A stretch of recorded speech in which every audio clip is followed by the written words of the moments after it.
संदीप ने अपनी माँ के कहने पर गांव में शादी कर ली थी। लड़की का नाम था सुनीता। माँ का कहना था एकदम मॉडर्न बहू नहीं होनी चाहिए, लेकिन उन्हें नहीं पता था कि गांव से आने वाली बहू सुंदर सुशील तो होगी और उसको गांव से बाहर भी निकाल लाएंगे, लेकिन उसके अंदर का गांव कैसे बाहर निकलेगा। शादी के कुछ दिन बाद, माँ टिफिन तो देना जरा। बेटा अब तो स्कूल नहीं ऑफिस जाता है, माँ से नहीं अपनी बीवी से टिफिन मांगा कर। ओके माँ। सुनीता टिफिन ले आओ। 1 किलो टिफिन, इसके अंदर पिस्ता डाल दिया है। पिस्ता? पिस्ता क्यों? सास जी ने बोला था ना कि आपको पिस्ता बहुत पसंद है।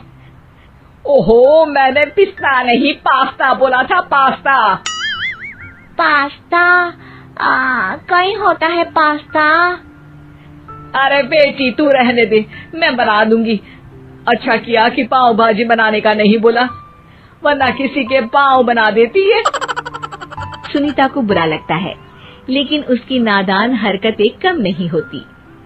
ऐसे ही एक दिन, अरे तुमने ये क्या लगाया है? अरे आप वो फूस फूस करके लगाते हैं ना, वही। डियो? कहाँ दियो? किसको दियो? अरे वही ना जिससे खुशबू आती है। हाँ सही पकड़े हैं। अच्छा लेकर तो आना।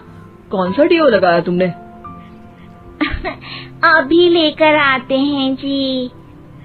संदीप की बात मानकर सुनीता अंदर से खुशबू वाला फुसफुस लेकर आती है। OMG!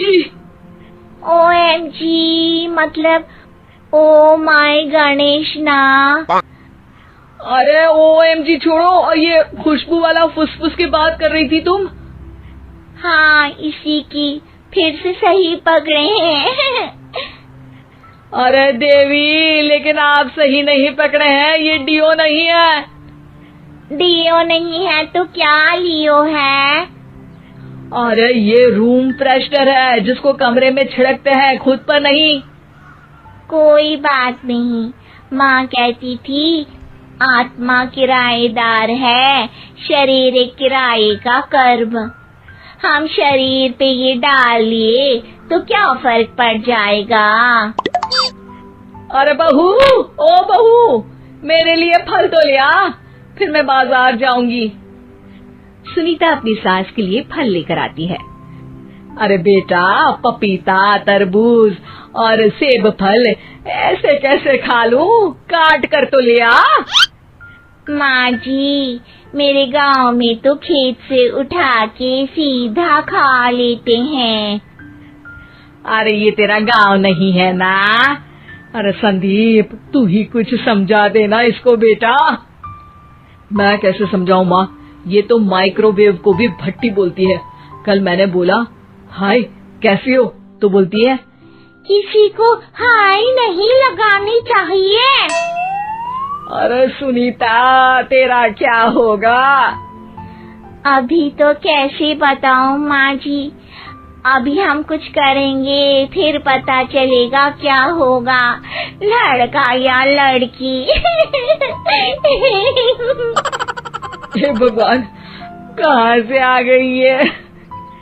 रामपुर से जी, आप ही तो लेकर आए थे मुझे। अरे मुझे माफ कर दो।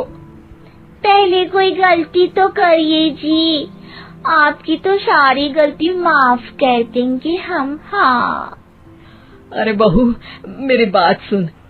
फल यानी कि फ्रूट जब भी लाए ना तो काट कर लाना, ठीक है?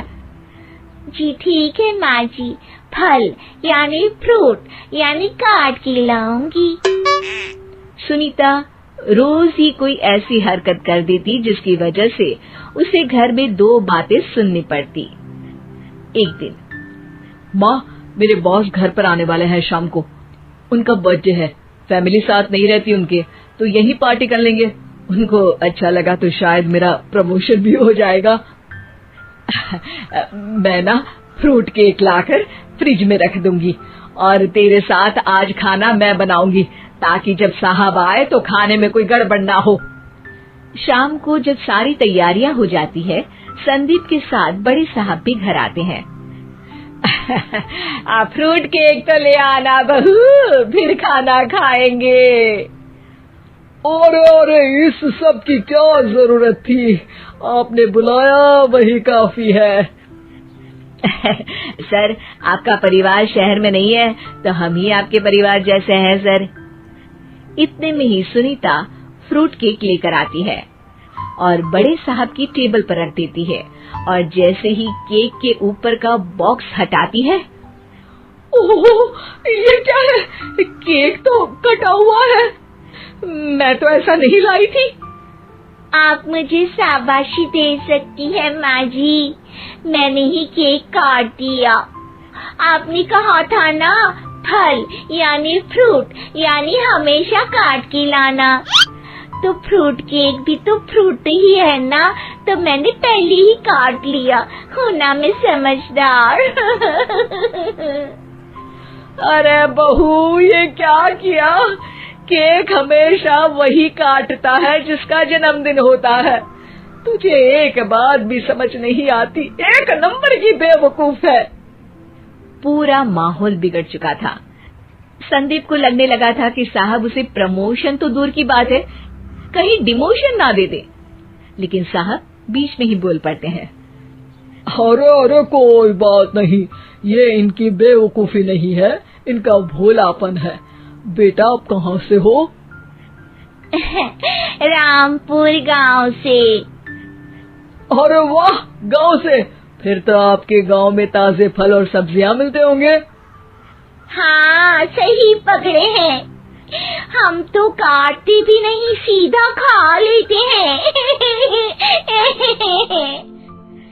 मैं ना एक बार तुम्हारे गांव घूमने जरूर चलूंगा। क्यों संदीप, ले चलोगे ना? मुझे गांव घूमना बहुत पसंद है। बस फिर क्या था, संदीप और सास दोनों खुश हो गए, क्योंकि साहब को सुनीता ने गांव की बात करके खुश कर दिया था।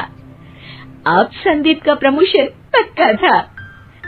शिक्षा, कभी भी किसी भी गलती पर घबराना नहीं चाहिए।